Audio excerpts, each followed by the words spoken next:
இந்த வீடியோல நான் என்ன நினைக்கிறேன் அப்படின்னா, எக்ஸாம் எழுத வந்தவங்க மேலதான் தப்பு. ஏன்னு சொல்றேன், என் பாயிண்ட் ஆஃப் வியூல இருந்து நான் சொல்றேன். இந்த குரூப் 4 அப்படிங்கிற எக்ஸாம் அவங்களுக்கு எவ்வளவு முக்கியம் அவங்க வாழ்க்கையில அப்படிங்கறது அவங்களுக்கு கண்டிப்பா தெரிஞ்சிருக்கும். அதுக்காக எவ்வளவு மாதங்கள் எவ்வளவு வருஷங்கள் ப்ரிப்பேர் பண்ணியிருப்பாங்க அப்படிங்கிறது அவங்களுக்கு தெரிஞ்சிருக்கும். அப்படி ப்ரிப்பேர் பண்ணி வருஷத்துல ஒரு நாள் வரக்கூடிய எக்ஸாமுக்கு 1 மணி நேரம் முன்னாடி வரதுல எந்த தப்புமே இல்லை. இப்போ நீங்க சொல்லலாம் அவங்கவுங்களுக்கு அவங்கவுங்க கஷ்டம் அப்படின்னு சொல்லிட்டு. எக்ஸாக்ட்லி, அவங்கவுங்க கஷ்டம் அவங்கவுங்களுக்கு தான்.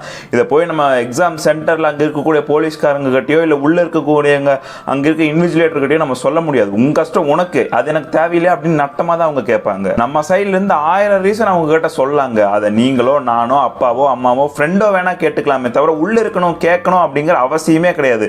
சொல்லிட்டு அது உன்னோட வச்சுக்கோ அப்படின்னு சொல்லிட்டு அவங்க சொல்லுவாங்க. ஏன்னா அவங்களோட ரூல்ஸ் அண்ட் ரெகுலேஷன் தான் அவங்க ஃபாலோ பண்ணுவாங்க. 9 மணிக்கு மேல அலௌட் இல்லையா, அலௌட் இல்ல, அவ்வளவுதான். நீங்க 8:45 போயிட்டு என்ன ஏன் அலோவ் பண்ணல நீ கேட்டிருந்தீங்கன்னா ஒரு நியாயம் இருக்கு. நீங்க போனதே 9:05 9:10 அப்படிங்கும் போது நீ ஏன் என்ன அலோவ் பண்ணல அப்படின்னு நம்ம வாய்ஸ் ரைஸ் பண்ணி கேட்க முடியாது. ஏன்னா நம்ம லேட்டா போயிருக்கோம், நம்ம மேல தப்பு இருக்கு. நீங்க லேட்டா போறீங்க உள்ள விட்டாங்க அப்படின்னா அது நம்மளோட லக்கு.